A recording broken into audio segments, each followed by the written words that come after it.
네, 안녕하세요. 드리티입니다. 오늘은 고분양가에 대한 생각을 좀 이야기해 보겠습니다. 저는 일개 개미 유튜버에 지나지 않습니다. 투자는 본인 스스로 공부하고 판단하는 게 맞고, 그 책임도, 거기에 대한 수익도 본인이 가져가는 게 맞습니다. 본 영상은 개인의 의견이니까 전적으로 믿을 필요가 없습니다. 이야기를 좀 시작해 보도록 하겠습니다. 시작 전에 구독, 좋아요 부탁드립니다.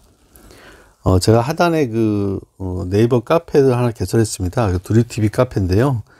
그쪽에도 이 내용을 올려놨으니까, 카페에 관심 있는 분들은, 카페에서 검색해 보실 수 있습니다. 그리고, 댓글로 아니면 이메일로, 상담을 해오신 분들이 좀 꽤 많습니다.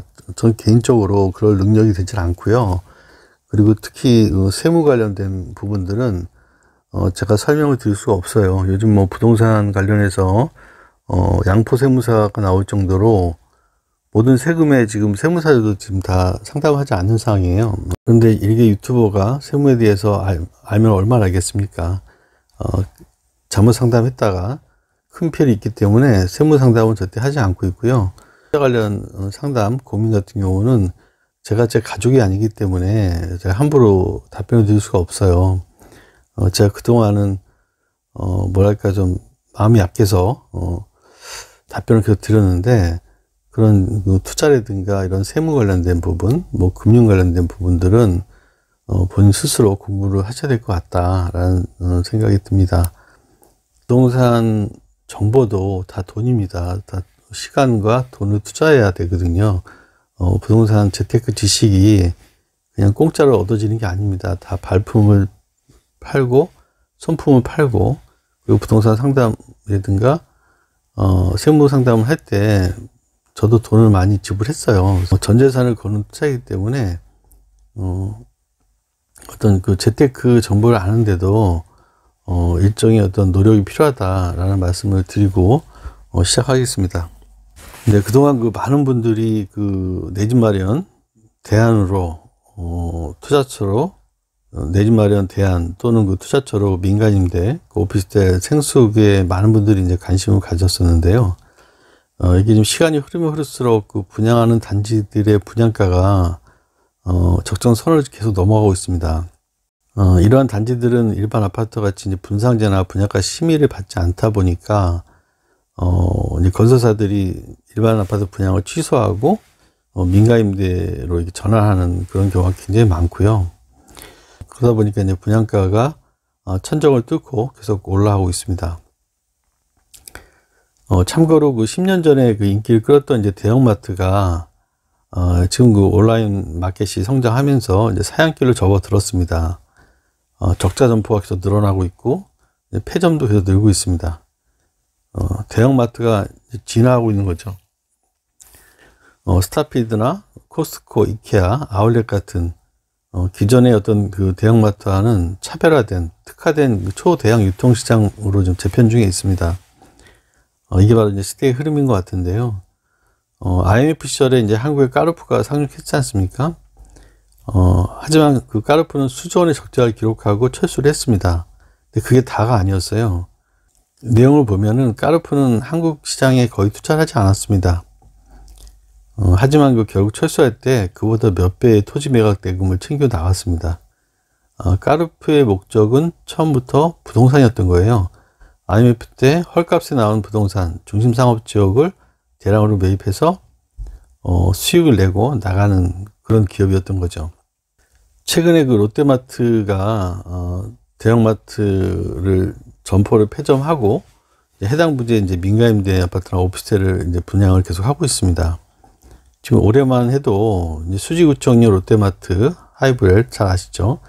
분당 서현역의 롯데마트, 도봉 방학역, 지금 분양하고 있는 도봉 방학역의 롯데마트가 그런 경우인데요. 이런 대형마트를 철수시키고, 그쪽에 이제 이런 민간임대나 오피스텔이라든가 생수를 분양하는 그러한 분양이 계속 늘어날 걸로 예상이 됩니다. 지금 홈플러스도 지금 많은 점포들을 매각했거든요. 그 부지들 역시 민간임대나 이제 오피스텔 생수로 분양할 걸로 예상이 됩니다. 그 홈플러스한테 그 매입한 그 시행사들이 거기다 이제 이런 형태의 그 건설업을 통해 가지고 수익을 챙기려는 그런 움직임이 보이고 있거든요.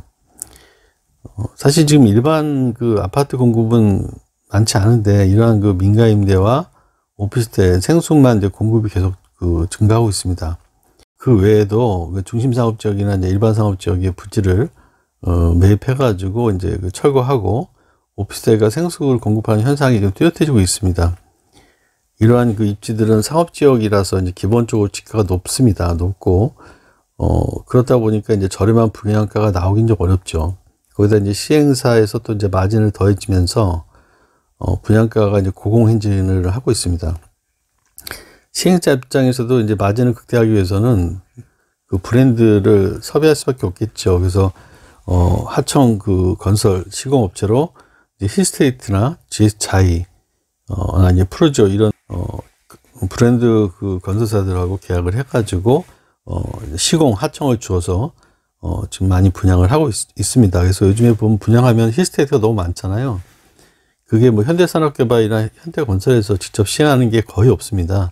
대부분 다 이제 시행사에서 그 하청을 주는 거죠. 그 건설 시공 하청을 주는 경우인데 그래야 이제 분양이 잘 되니까. 그래서 여기저기 좀 힐스테이트가 좀 많은 것 같습니다. 미래의 시세를 선반영한 듯한 이런 고분양가는 이 분양받는 분들의 이제 투자 수익에도 이제 많은 영향을 끼칠 것 같아요.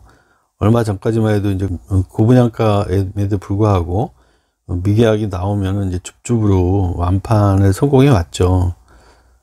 예를 들면 이제 그 오피스텔 같은 경우에는 동탄의 디에트르가 이제 9억을 넘겼죠. 민간임대 같은 경우는 수지구청령 롯데 하이브웨이 같은 경우가 14억을 넘겼고, 이번에 또 분양한, 그리고 어제 그 확정 분양가가 나온 그 도봉 롯데 같은 경우도 14억을 훌쩍 넘겼습니다. 파주 운정의 그 힐스테이트 운정도 이제 9억대 오피스텔을 좀 분양 계약 중에 있죠.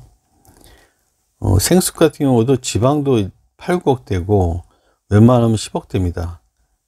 그리고 조만간 분양 예정인 그 해운대는 힐스테이트 해운대는 이제 17억대에 나오더라고요. 펜트하우스 같은 경우는 뭐 30억이 넘는 것 같은데, 이제 소비자들도 이제 피로감을 느끼기 시작했습니다. 민간 임대 같은 경우도 이런 이제 고분양가로 계속 나오기 때문에 이제 피가 예전만큼 붙지를 않고 있어요. 예를 들면 이제 도봉, 롯데캐슬 같은 경우도 사실 한 1억 정도 이상의 어떤 피를 다 예상했는데, 확정 분양가가 이제 14억을 훌쩍 넘어가다 보니까 거의 15억에 근접하다 보니까, 그만큼 이제 피가 빠지는 거죠. 지금 피가 예상보다는 상당히 적게 나오고 있다.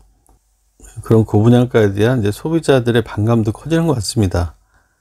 오피스텔 같은 경우도 이제 미계약이 좀 나오기 시작했어요. 미계약이 좀 나오기 시작했고, 물론 이제 고분양가로 분양한 단지를 얘기하는 겁니다. 일반 오피스텔은 아직까지도 뭐, 잘 나오고 있죠. 일반 오피스텔 같은 경우 이제 분양가가 적정하면 이제 아파트의 어떤 보완제로서 재미를 좀 보고 있습니다만, 이제 그 고가의 그 오피스텔 같은 경우는 이제 미계약이 나오기 시작했습니다. 생숙 역시 이제 미계약이 나오기 시작했어요. 소비자들도 이제 고분양가에 대해서 투자 가치에 대해서 좀 우려가 조금씩 이제 싹이 트는 그런 시기에 접어든 것 같다라는 생각이 듭니다.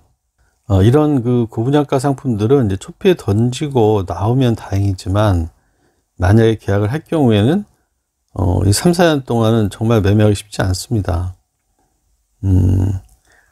일단 고분양가로 수요가 줄었기 때문에 매수자를 찾기 힘들고, 그리고 또 이런 상품 같은 경우는 일반 부동산의 그 공인중개사분들이 잘 취급을 안 해봐서 매매를 잘 하질 않아요. 모르는 분야이기 때문에 일반 공인중개사분들이 잘 핸들링 하지 않습니다. 그러다 보니까 매수 매칭이 어렵다는 얘기죠. 그래서 이렇게 그 고분양가로 분양하는 그 OP 생수 민간임대는 또 공급이 또 계속 지속되는 상황이다 보니까 향후에 또 공급 증가로 이제 분양가를 방어하기도 어려움이 있지 않을까라는 좀 우려가 좀 많이 그 확산되는 것 같습니다. 그래서 요즘에는 이제 그 선당 후공이라고 해서 예전 같으면 이제 당첨되면 이제 높은 피를 받고 팔고 나올 수 있었는데 당첨 후에도 좀 많은 그 고민들을 하는 것 같아요. 저한테도 굉장히 많은 사연들이 오고 있어요. 분양가는 높고 입지가 최고 입지가 아니라면은 계약을 좀 신중하게 고민해야 된다라고 좀 답변을 하고 있는데, 저는 뭐 사실 이 민간임대하고 생수하고 오피스텔을 영상을 계속 올리면서 남들과는 다르게 좀 얘기를 했죠. 이건 초피에 팔고 나와야 된다. 계속 가져갈 수 있는 상품은 아니다라고 좀 계속 주장을 하고 있거든요. 그 생각이 좀 변함이 없습니다. 왜냐하면 이게 아파트가 아니거든요. 민간임대 아파트 같은 경우도 10년 동안 내가 전세를 거주하고 분양을 받는 거잖아요. 그나마 이제 확정 분양가이고 분양전화 우선권을 주고 뭐 전매나 전대가 된다면, 그리고 분양가가 합리적이라면 괜찮죠. 예를 들면은 광교의 제1풍경지 같은 경우 분양 당시에는 굉장히 고가라고 했지만 9억대면 정말 싼 거거든요. 그래서 그런 광교 제1풍경지나 뭐 또 기억에 남는 게 그 안성 금호 올림 같은 경우 이제 3억대 초반이었거든요. 84 타입이. 10년 후에 그 정도 가격이면 괜찮지 않습니까? 그래서 그 정도는 괜찮을 것 같은데, 그 외에 이제 수지구청역 그 롯데캐슬이라든가 그 이번에 분양한 도봉 롯데캐슬 같은 경우도 분양가 14억대면 사실상 미래의 어떤 수익을 다 가져간 거라고 보면 될 것 같아요. 그런데 굳이 계약하고 들어가는 게 맞느냐? 뭐 일본은 그래도 싸다라고 하시는 분이 많은데, 그 매입하시는 분들은 생각이 그런 것 같아요. 그 현금 부자들이죠. 주로 현금 부자들이고 어느 자본이 좀 있는 분들인데, 이분들의 이제 마인드는 좀 다르더라고요. 제가 부동산 가서 좀 물어보니까 일단 여유 자금이 있어요. 여유 자금이 있고, 그리고 이분들은 수익이 크게 나지 않더라도 조그만 수익이 난다고 하면 들어가는 거예요. 우리 일반 사람들은 그래도 1, 2억 정도 수익이 나야 매수를 하고 계약을 하는데, 이분들은 뭐 2, 3천만 남아도 들어가는 그런 분들이거든요. 놀면 뭐하냐는 식이죠. 아무것도 하지 않으면 아무것도 얻을 수 없다. 뭐 그런 논리입니다. 현금은 많고, 그래서 이제 그 유동성으로 투자하시는 분들이거든요. 뭐 그분들 같은 경우는 이제 보통 집이 다 있는 분들이기 때문에 민간임대를 가져가는 이유가, 민간임대나 생수라든가 오피를 가져가는 이유가 이제 그 종부세에 영향을 미치지 않는다. 다른 주택 양도에 다른 주택을 양도할 때 중과세 부담이 없다라는 내용이죠. 그리고 계약금 10%만 내고 레버리지 익혀가지고 가져가면 또 지금처럼 계속 폭등장이 또 이어질 수 있다라는 어떤 가정하에 충분히 수익을 챙길 수 있다라는 판단을 하시는 분들이 의외로 많은 것 같습니다. 근데 이런 분들이 결국 이제 분양권을 매수하시는 분들이죠. 저도 사실은 이제 민간임대에 당첨이 돼가지고 지인 한 분이 같이 가달라고 해서 그 분양권 전매하는 데 가서 이제 내가 눈으로 직접 확인했는데, 실제로 그 난 민간임대 아파트를 매수하신 분들이 실수요자라고 생각했는데 그렇지 않더라고요.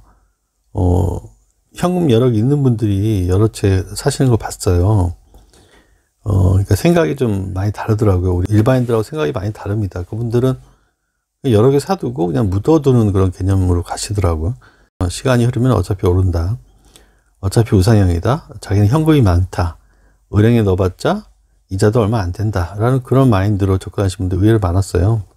뭐 그런 분들은 그분들의 어떤 그 자금 여력이 있기 때문에 뭐 경제위기가 온다든가 뭐 금리가 상승이 되더라도 충분히 현금을 커버할 수 있는 분들의 얘기이기 때문에 그분들의 사정에 맞는 투자를 하시는 것 같고, 그렇지만 이제 저를 포함한 일반 그 서민들은 그렇게 투자하기는 좀 어렵지 않습니까? 투자의 안전성이 더 중요하기 때문에. 그래서 투자는 이제 본인이 판단하에 여러 사람들의 의견을 수렴하고 가족들과도 소통한 후에 정말 확신이 들 때 투자하는 게 맞다고 봅니다. 뭐 어설프게 유튜버라든가 블로그라든가 부동산 중개자들의 말만 듣고 편협된 얘기만 듣고 투자하시면 좀 위험하지 않을까. 여러 가지 의견을 취합해서 정말 그 합리적인 판단을 한 후에 투자하는 게 맞다고 저는 생각을 하거든요. 정말 그 전 재산을 투자하는 걸 수도 있잖아요. 어떤 분에게는. 어떤 분에게는 여유 자금을 투자하는 것도 있고, 투자는 신중해야 된다. 이게 뭐 차 한 대 사는 그런 개념이 아니기 때문에, 보통 억 단위이기 때문에 신중에 또 신중히 기해야 한다라는 말씀을 드리고 싶어요. 뭐 개인적인 생각을 자꾸 얘기하자면, 저는 이제 그 미님이라든가 생수, 생수 이 OP의 공급이 계속 된다고 봅니다. 그렇다면 이제 공급이 계속 증가하게 되면 가격 상승 폭도 줄어들지 않을까, 뭐 그런 예상을 좀 해보거든요. 자금이 좀 넘쳐나지 않는 투자자라면, 처음 계획한 대로 나는 뭐 여기 단타로 들어갔다라면 단타로 정리하는 게 맞다라고 생각이 듭니다. 욕심을 부리기보다는 계획한 대로 투자하는 게 맞지 않나 생각이 들고, 특히 그 생수 같은 경우는 호텔입니다. 주택이 아니에요. 주거용이 아니라는 점에서 이제 향후에 그 시장에 어떤 조정이 올지도 모르는데, 시장의 가격 조정이 올 때 매도가 쉽지가 않습니다. 생수는 정말 위험한 상품이다. 정말 그 투자들 중에서 전문가들, 선수들이 해야 되는 투자가 바로 대표적인 투자 상품이 바로 생수인 것 같아요. 여기는 사실 이제 일반 아파트처럼 주거할 수 있는 그런 환경이 아닙니다. 여러 가지 제약도 있고, 뭐 오피스텔과 민간임대도 마찬가지죠. 뭐 고분양가에 나오는 상품들은 결국 이제 공급이 계속 늘어나기 때문에 공급엔 장사 없다. 분양가도 유지하기 힘들 수도 있다라고 생각이 들어요. 반대로 지금 그 아파트 경쟁률이 뭐 천장을 뚫고 있습니다. 얼마 전에 분양한 동탄 이신도시에 제가 영상을 지금 3번이나 올렸는데, 제일풍경채 같은 경우가 이제 그 경기도 기타 같은 경우에 이제 500대 1 경쟁률이 나왔거든요. 정확히 이제 531대 1 나왔는데, 사람들이 이제 일반 아파트를 갖고 싶어 합니다. 3년 후에 입주해서 내 집 장만을 하고 싶은 거죠. 분양가 상한제와 분양가 심의로 이 적정 마진을 챙길 수 없다 보니까 이 건설사들이 이런 일반 아파트를 공급을 잘 안 하고 있어요. 그러다 보니까 이제 수도권은 이제 공급이 턱없이 좀 부족한 상태죠. 결국 이제 그 아파트 가격의 가장 중요한 부분은 공급 같아요. 공급이 얼마큼 되느냐가 이제 가격에 영향을 가장 미치는 것 같습니다. 지금 그 세종과 대구 같은 경우가 바로 그런 케이스잖아요. 공급이 계속되니까 가격이 계속 하락하고 있죠. 그러면 이제 계속되는 공급 때문에 어떤 그 호재가 묻히는 거죠. 뭐 국회 이전부터 해가지고 여러 가지 호재가 이제 거기 묻히는 그런 현상을 보이고 있거든요. 수도권은 아직 공급이 계속 부족한 것 같아요. 특히 서울 쪽은 더 그런 것 같고, 그래서 가격 방어가 잘 되는 것 같다라는 생각이 좀 듭니다. 지금 현재는 정부에서 금리를 인위적으로 인상시키고, 그리고 대출을 규제하고 중개업소를 단속을 하면서 계속 그 어떤 심리를 누르고 있는 그런 상태라서 아파트 값이 좀 조정되는 것처럼 보이고 있지만, 공급이 쏟아지지 않는 이상은 쉽게 이렇게 하락할 것 같지 않다라는 생각이 들어요. 반면에 이제 그 이런 생수기라든가 오피스텔, 민간임대 같은 경우는 잘 옥석을 가려야 된다. 뭐 전매가 가능한 부분들은 단기 차익을 노리고 들어갔다가 빨리 나오면 괜찮은데, 뭐 손해볼 거 없잖아요. 어차피 뭐 청약금이 들어간 거 아니고 청약통장에 페널티도 없기 때문에 좀 신중하게 좀 했으면 좋겠다라는 생각이 들고, 그나마 그 오피스텔 중에서도 지금 아파트화 돼가는 게 있지 않습니까? 일명 아파트인데 뭐 8자 타입 이상의 방 3개, 욕실 2개 정도, 아파트 20평을 거의 유사한 형태의 아파트 정도는 아파트로서 지금 자리를 잡아가는 것 같아요. 모든 아파트의 8사 타입 그런 건 아니고, 이제 아파트와 유사한 형태로 뭐 단지 규모가 뭐 1000세대 이상이라든가 뭐 브랜드가 있고, 뭐 주변에 학교도 가깝고, 그 역도 가깝고, 그 분양가도 주변 아파트 시세와 견줘봤을 때 높지 않은, 그렇게 분양한 그 대규모 단지의 오피스텔은 아파트 상승시 같이 갈 것 같다. 뭐 예를 들면 이번에 그 대전 도안의 그 현대 아이파크 같은 경우도 그 아이파크 시티 단지 내에 이제 들어오는 그 오피스텔이잖아요. 사실상 그 하나의 그 1000 몇 세대의 단지 안에 들어가기 때문에 아파트로 보이거든요.